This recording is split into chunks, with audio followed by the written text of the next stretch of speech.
I'm really so sad about Jenny's story, how she invested in OneCoin, got scammed, and also got arrested by the same people who actually scammed her money. This is a very, very sad story, how fake gurus in OneCoin are actually continuing to scam people and authorities are actually not taking charge. Jen got scammed and also these fake gurus got her arrested. Can you imagine? I want to expose these fake gurus in this very episode so that it actually comes on record. You gotta just press record. My name is Daniel Inat, and what I do on this channel is actually to expose fake gurus and how fake online scams work. I take on different crypto MLM stories and actually different MLM stories and actually expose these scammers to the world and ensure that actually victims have a voice and also eventually will get justice. So in Kenya, right here, my neighbors, I'm in Uganda, and then now here in Kenya, there is a woman called Jen. Jen got to know about OneCoin in 2018 and she got so excited to actually invest in OneCoin, just like any of us actually did in late 2016, 15, 17.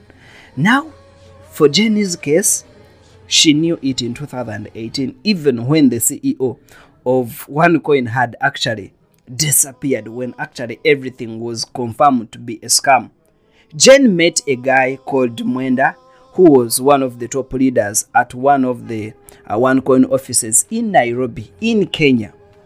Now, what Mwenda did, it was actually to confuse Jen that he had actually invested $8,000 and had actually made over $400,000 in a very, very short period of time. When I talk about a very short period of time, I mean 1 year, 6 months, 2 years, 1 year and a half. So Mwenda told Jen that he had invested $8,000 and had made over $400,000, almost $500,000 in a very, very short period of time. And that got Jen so excited, and she also invested in OneCoin.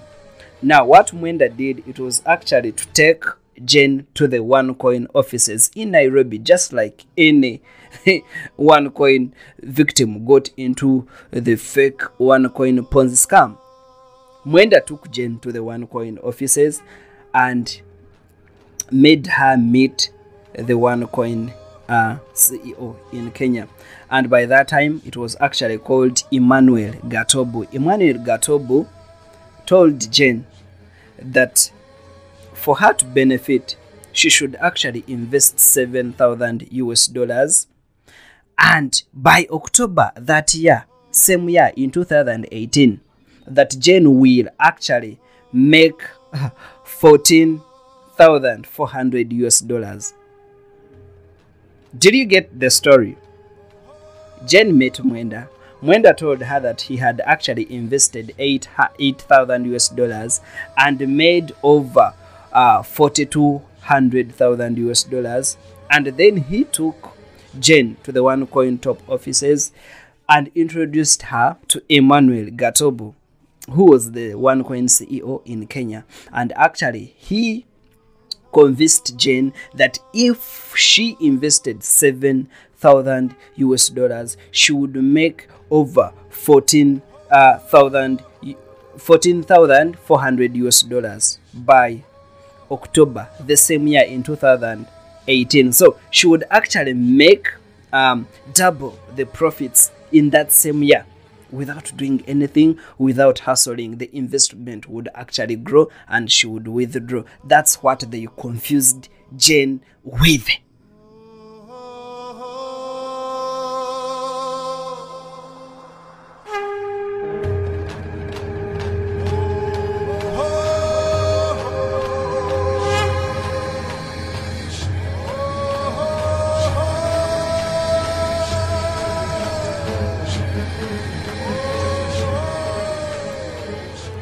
You know, these OneCoin top leaders have a way they excite you and make you forget about risks in investments and also making consultation with different people. Guess what Jen did? It was actually to get 7,800 US dollars and deposit them into the OneCoin bank. That was KCB Bank in the name of Keflinks Holdings in 2018. When she invested in OneCoin, everything changed. Guess what happened? Mwenda sold his fake OneCoins to Jen without her notice. You know, these top leaders actually know that their OneCoins are actually valueless, and they are looking a way of selling them off, of getting those coins off themselves so that they can actually get back the fiat money. So what Mwenda did, he actually wanted to give his fake OneCoins to Jen, who was new in the system, and he faked a story.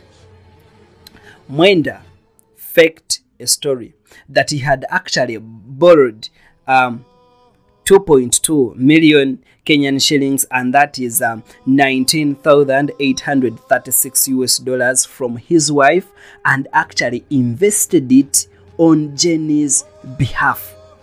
But remember, this was without Jenny's approval.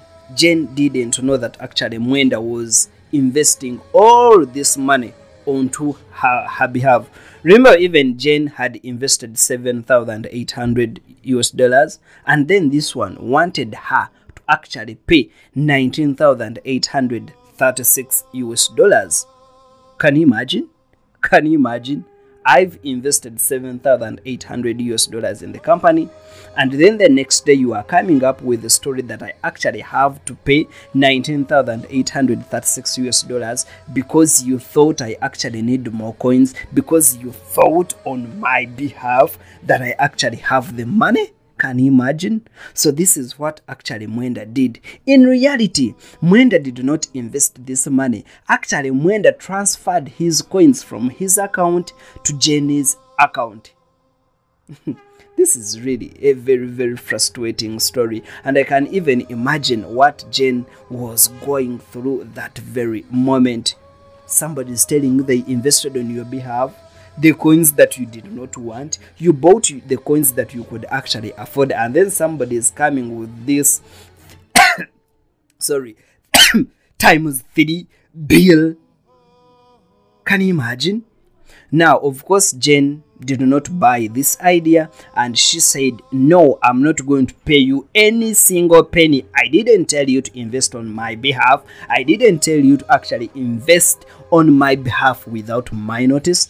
And these fake gurus are actually inhuman. What Mwenda did, it was actually to report Jen on the police station for fraud and actually obtaining goods by false pretense.